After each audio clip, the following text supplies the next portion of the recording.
mangga kepada KM dipimpin terlebih dahulu, dan setelah itu kita lanjut dengan membaca surat Al-Fatihah. Semoga pembelajaran ini berjalan dengan lancar. Ibu absen terlebih dahulu ya. Anak, Dina, Iis, Ainun Umami, Fani Rahmawati, Muhammad Yunus, Siti Nur Hidayah, Dila, Naila, Adilfi, EF Marfuah, Firman Amirullah, Winda Nengsi, Onah Patona, Fani Oktaviani, yang terakhir Vicky Alif. Baiklah, kita lanjut saja ya ke materi. Nah, materi sekarang yaitu tentang geometri bidang datar. Apa itu geometri bidang datar? Ada yang tahu nggak? Nah, kalau misalkan bidang datar itu pasti sudah dipelajari ya di kelas 10. Ada persegi panjang, ada persegi, ada segitiga, ada layang-layang, dan ada yang lainnya. Nah, sekarang ibu tanya, apa itu geometri? Nah, geometri yaitu ilmu yang mempelajari tentang ilmu-ilmu di dalam geometri seperti titik, sudut, garis, dan bangun. Nah, geometri itu ilmu yang tertua di cabang matematika. Salah satu tokoh yang paling terkenal dalam geometri yaitu Euclid. Makanya kita sering mendengar kata geometri Euclid. Apa sih tujuan kita mempelajari geometri bidang datar ini? Tujuan yang pertama itu untuk mendeskripsikan konsep-konsep di dalam bidang datar. Nah, yang kedua itu tujuannya untuk mengidentifikasikan atau menjelaskan tentang sifat-sifat pada bidang datar.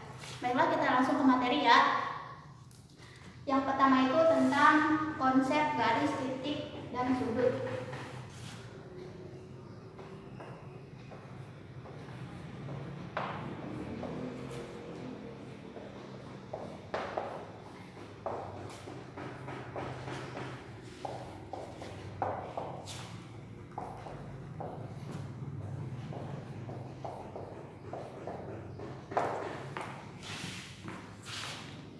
Nah, apa sih yang dimaksud titik, garis, ataupun sudut?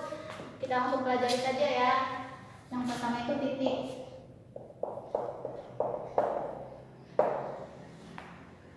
Titik adalah bagian terkecil di dalam geometri. Biasanya titik itu dikasih simbol seperti ini ya, seperti yang kalian ketahui.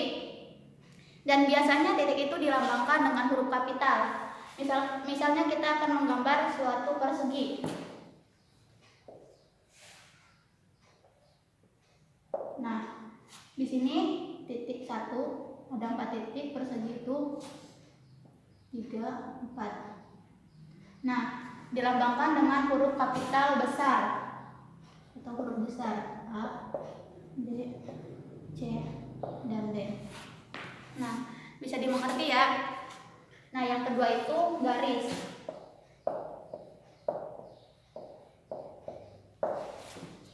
Garis adalah gabungan atau himpunan titik-titik yang tidak ada ujungnya. Nah, contohnya seperti ini. Ini kan titik, titik, titik. Jika digabungkan akan menjadi garis. Nah, garis ini tidak berujung atau tidak mempunyai ujungnya. Sedangkan suatu garis apabila dia memiliki ujung, memiliki pangkal tetapi tidak memiliki ujung, itu disebut sinar garis.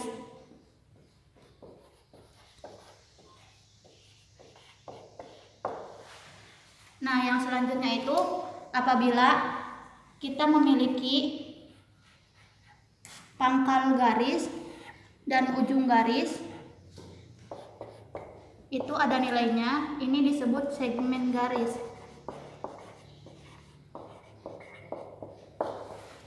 Nah, Nah, bisa dimengerti ya? Ya, sekali lagi, yang pertama itu garis. Garis adalah kumpulan titik-titik yang tidak memiliki ujung. Sedangkan apabila ada pangkal garis tetapi tidak memiliki ujung, itu disebutnya sinar garis. Nah, yang selanjutnya itu apabila suatu garis memiliki pangkal dan ujung, maka disebutnya segmen garis. Berarti di sini ada istilah garis, ada istilah sinar garis, dan ada istilah segmen garis. Nah, untuk yang ketiga itu ada bangun.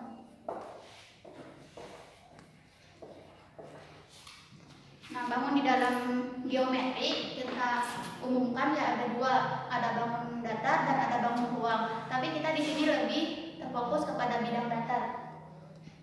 Nah, untuk bangun dalam bidang datar, seperti yang kalian ketahui ya, ada persegi panjang, ada segitiga, ada layang-layang, trapesium. Nah, di sini Ibu mempunyai contoh ya, di mana di sini ada gambar rumah. Ada gambar rumah. Di sini rumah ini terdiri atau terbentuk dari berbagai macam bangun ruang. Bisa dilihat ya, yang belakang kelihatan tidak? Ya, untuk atapnya sendiri ini berbentuk segitiga. Nah, yang sampingnya itu berbentuk jajar genjang. Nah, yang ini disebut lingkaran, ini persegi, dan yang warna kuning ini persegi panjang. Nah, di dalam ruang ini, di bangun datar ini kita akan mempelajari luas dan keliling. Nah, yang pertama itu persegi.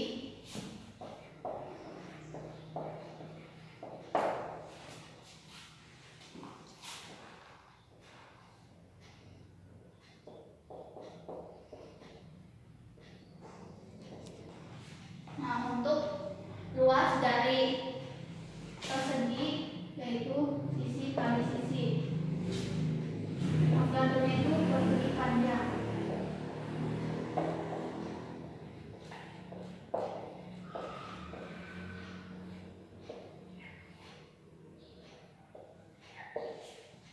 Untuk luas dari persegi panjang yaitu panjang kali lebar. Nah, di sini ada konsep ya untuk persegi panjang, di mana misalkan Ibu menggambar sebuah persegi panjang. Nah, persegi panjang ini kenapa rumusnya panjang kali lebar? Di sini Ibu akan menggambar kotak-kotak kecil atau persegi. 3, 4. Nah, di sini coba kalian hitung ada berapa persegi.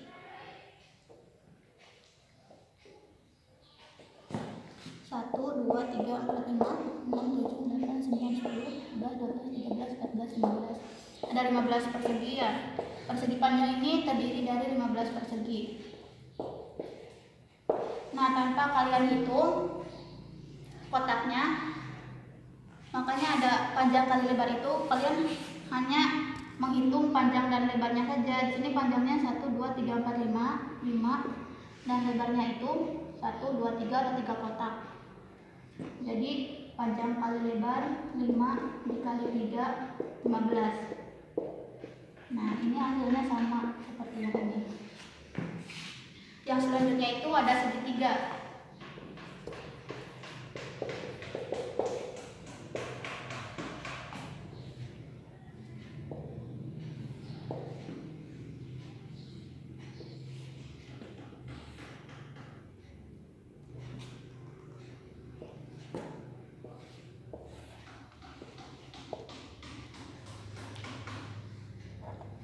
Nah, di sini segitiga ada segitiga sama kaki, di mana memiliki kaki yang sama, berukuran sama panjang. Yang selanjutnya itu ada segitiga sama sisi, di mana sisinya itu memiliki panjang yang sama, dan segitiga siku-siku yang salah satu sudutnya itu berbentuk sudut siku-siku, yaitu 90 derajat.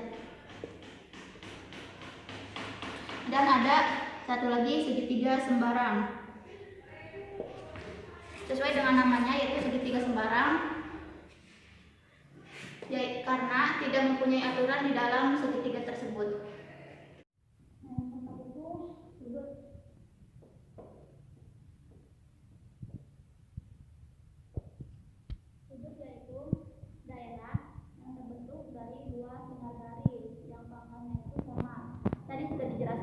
bahwasanya sinyal garis itu yaitu garis yang mempunyai pangkal tetapi tidak mempunyai ujung. Nah, di sini sudut itu ada 5. Yang pertama sudut lancip.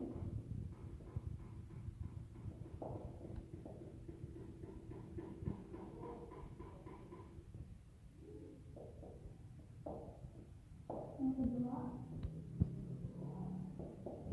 sudut siku-siku. Yang ketiga itu sudut tumpul.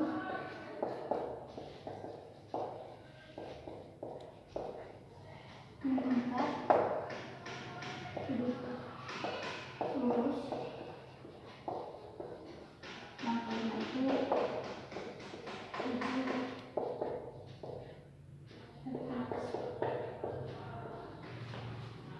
Nah, sudut lancip, ada yang tahu nggak sudut lancip itu besarnya berapa? Nah, sudut lancip itu yang besarnya kurang dari 90 derajat. Kurang dari 90 derajat. Sedangkan sudut siku-siku yaitu sudut yang memiliki besar 90 derajat. 90 derajat. Sedangkan sudut tumpul yaitu sudut yang besarnya antara 90 derajat sampai 180 derajat. Yang selanjutnya itu sudut lurus. Sudut lurus besarnya 180 derajat. Yang selanjutnya itu sudut refleks yaitu sudut yang besarnya antara 180 derajat sampai 360 derajat. Nah, di sini untuk sudut bisa dikonsepkan di dalam jam ya, jam dinding.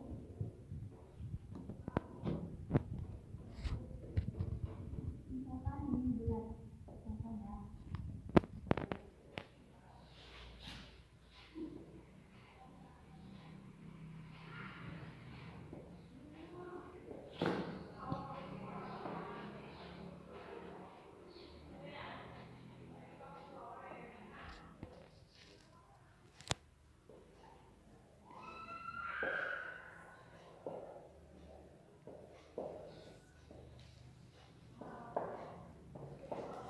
Nah, konsep sudut ini kita dipakai di dalam jam. Misalkan berapa ukuran sudut ketika menunjukkan jam 3. Ada yang paham nggak?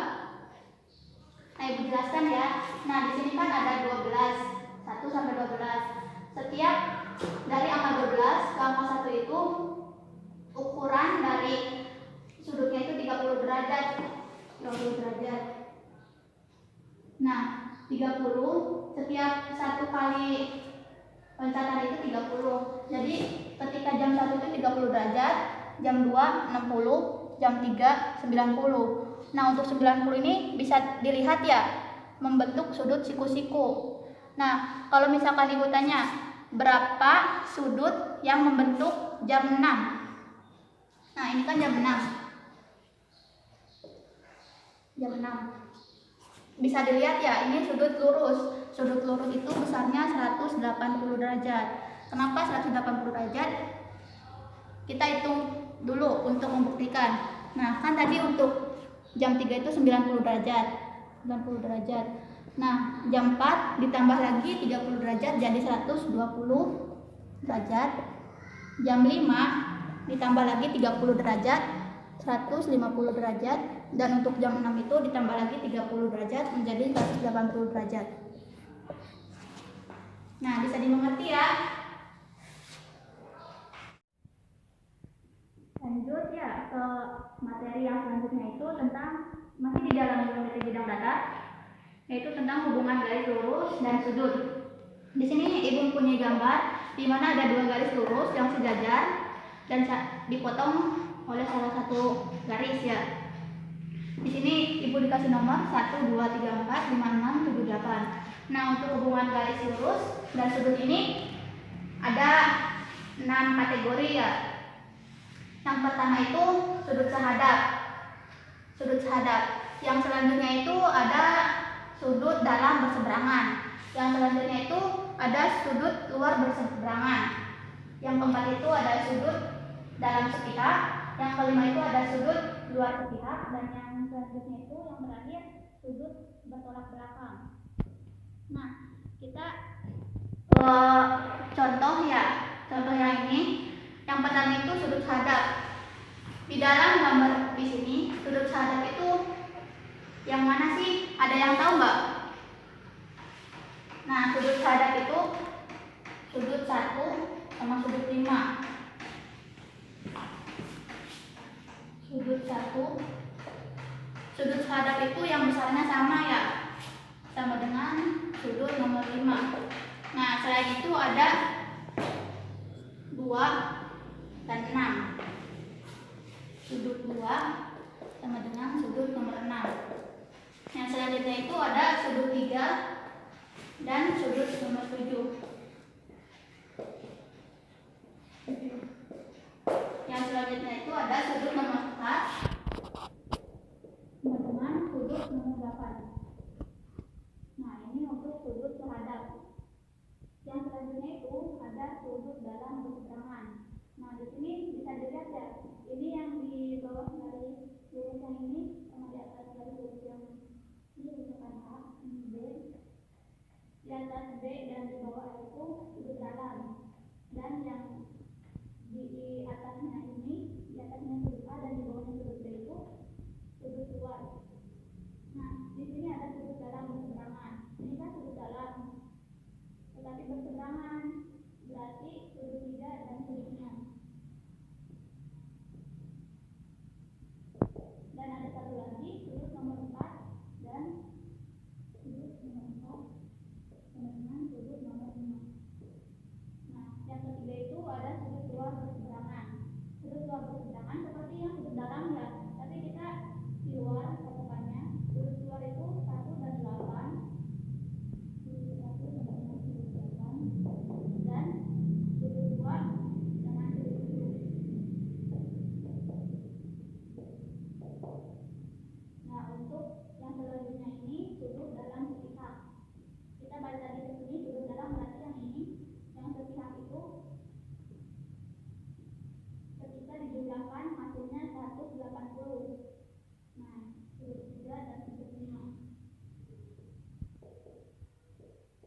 Dan selanjutnya itu sudut 4 dan sudut 6. Sudut luar sepihak sudut 1 dan sudut 7. Sudut 2 dan sudut 8. Nah, yang terakhir ini ada sudut bertolak belakang. Dari kata-katanya saja sudah bisa dimengerti ya, tolak belakang. Misalkan sudutnya 1 itu bertolak belakang dengan 4, dan 2 bertolak belakang dengan 3, 5 bertolak belakang dengan 8, dan yang selanjutnya itu ada sudut 6 bertolak belakang dengan 7. Nah, misalkan Ibu kasih sudut, besar sudut, misalkan di sini 80 derajat. Nah, apabila sudah dikasih satu saja sudut, besar sudut, maka untuk sudut nomor 2, 3, 4 dan selanjutnya itu bisa diisi dengan mengikuti aturan yang ada di sampingnya. Untuk mengisi nomor 2 bisa dilihat, kita isi saja nomor 4 terlebih dahulu dengan aturan sudut bertolak belakang. Sudut bertolak belakang itu angkanya sama atau besarnya sama. Berarti ketika nomor 1 40, 80, nomor 4 juga 80. Nah, untuk mengisi nomor 2, ini kan sudut lurus ya. Nah, jadi sudut lurus itu besarnya 180 derajat. Di sini sudah ada 80. Maka sisanya dengan 1 derajat. Nah, untuk mengisi nomor 3, kita bisa mengambil sudut bertolak belakang atau seperti yang tadi dijelaskan. Ketika ini 100 berarti untuk sudut nomor 3 juga sama 100 karena bertolak belakang dengan sudut nomor 2. Nah, untuk mengisi nomor 5, 6, 7, 8 kita bisa ambil, misalkan Ibu ambil nomor 5 itu sudut dalam sepihak. Nah, nomor 4 Sudut dalam sidang itu contohnya sudut 3 sama dengan sudut nomor 5. Nah, ketika nomor 3 100, maka nomor 5 juga 100. Nah, untuk mengisi yang selanjutnya, ini kan sudut lurus. Sudut lurus itu 180, maka kurangnya 80 derajat. Nah, untuk nomor 8 dan 7 kita bisa memakai sudut bertolak belakang. Ketika ini 100, maka nomor 8 juga 100. Ketika nomor 6 80, maka nomor 7 pun sama 80. Nah, sudah diisi semua kan ya? Ini yang penting kita itu paham mengenai konsep 6 sudut ini. Ada sudut hadap, ada sudut dalam berseberangan, ada sudut luar berseberangan, sudut dalam sepihak, sudut luar sepihak, dan sudut bertolak belakang. Nah, di sini ada dalil-dalil atau kenapa kita bisa menyebut garis sejajar, garis lurus yang sejajar, kenapa sudut dalam berseberangan atau sudut yang lainnya besarnya sama. Di sini ada dalil-dalilnya ya. Untuk dalil yang pertama itu 2 garis lurus. Kita contohkan yang ini saja ya. 2 garis lurus dikatakan sejajar apabila ada di dalam bidang datar dan tidak saling berpotongan. Nah, contohnya yang ini kan ini ada 2 garis lurus. Ini garis lurus di dalam bidang datar dan tidak saling berpotongan. Maksud tidak saling berpotongan itu jika kita panjangkan sampai sepanjang-panjangnya, maka antara 2 garis ini tidak akan berpotongan. Itu yang dinamakan 2 garis lurus yang sejajar dan tidak saling berpotongan. Untuk sudut terhadap, di sini ada aksioma 4 ya, di mana yang bunyinya itu jika ada 2 garis lurus yang sejajar yang dipotong oleh salah satu garis potong, kita sebut garis ketiga. Ini garis 1, ini garis 2. Apabila ada 2 garis sejajar yang dipotong dengan garis yang ketiga, maka garis tersebut mempunyai sudut hadap yang sama besar. Nah, makanya di sini itu sudut hadapnya sama ya, 1 dan 5, merujuk kepada aksioma yang keempat. Nah, untuk yang selanjutnya itu ada dalil 3. Dalil 3 ini berhubungan juga dengan sudut hadap, di mana dalil 3 itu berbunyi apabila ada 2 garis lurus yang sejajar dan dipotong oleh garis ketiga, maka sudut hadapnya itu ukurannya sama besar. Itu dalil 3. Dan selanjutnya itu ada aksioma 5, di mana aksioma 5 itu berbunyi apabila ada 2 garis lurus yang dipotong oleh salah satu garis ketiga yang tidak mempunyai sudut hadap yang sama besar, maka garis tersebut tidak dikatakan sejajar. Itu aksioma 5 berhubungan dengan hubungan garis lurus dan sudut. Nah, yang selanjutnya itu ada dalil 4 ya, yang menerangkan tentang sudut dalam berseberangan, di mana dalilnya itu berbunyi jika ada 2 garis lurus yang sejajar yang dipotong oleh garis ketiga, maka sudut dalam berseberangan tersebut ukurannya besar atau besarnya sama dan berlaku sebaliknya. Makanya di sini dijelaskan bahwasanya sudut 3 itu sama dengan sudut 6, sudut 3 sama dengan sudut 6, karena sudut dalam berseberangan, dan seperti dalil yang sudah dijelaskan bahwa besarnya itu sama. Dan selanjutnya itu ada dalil kelima. Dalil kelima ini menjelaskan tentang sudut luar berseberangan, di mana bunyinya itu apabila ada 2 garis lurus yang sejajar yang dipotong oleh garis ketiga, maka ukuran sudut luar berseberangan itu sama besar dan berlaku sebaliknya. Bisa dilihat ya bahwasanya sudut 1 itu sama dengan sudut 8, sudut 1 sama dengan sudut 8, merujuk kepada dalil yang 5. Yang selanjutnya itu ada dalil yang ke-6. Dalil ke-6 ini menjelaskan tentang sudut dalam sepihak, yang berbunyi apabila ada 2 garis lurus yang sejajar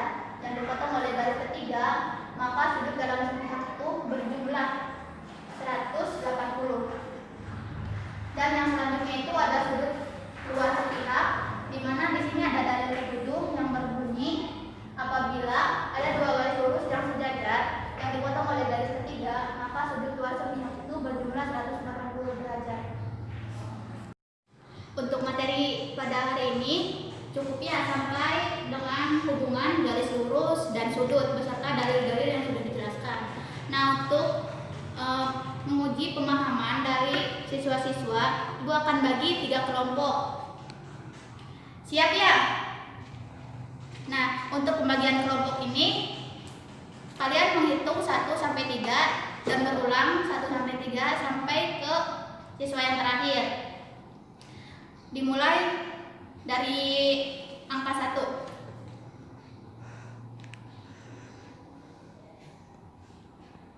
Sudah ya?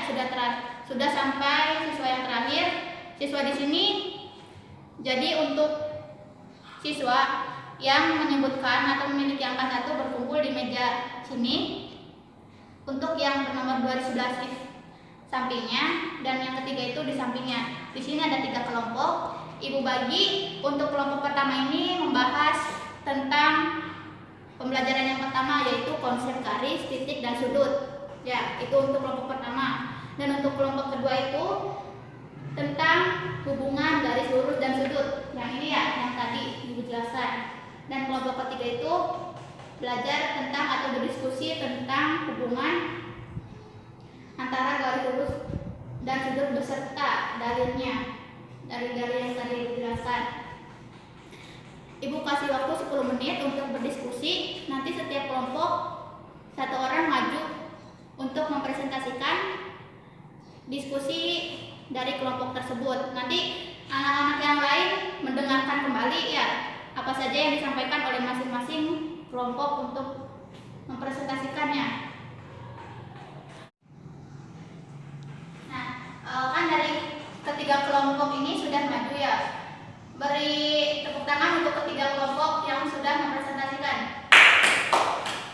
Ya, untuk pembelajaran kali ini dicukupkan ya. Mohon maaf apabila banyak kesalahan dan kalian jangan puas untuk pembelajaran pada hari ini. Kalian harus mencari ke guru-guru yang lain atau misalkan ke teman yang lain dan yang belum bisa bertanya kepada siswa atau teman yang di sampingnya atau teman sekelas. Untuk pembelajaran kali ini dicukupkan, semoga bermanfaat. Terima kasih.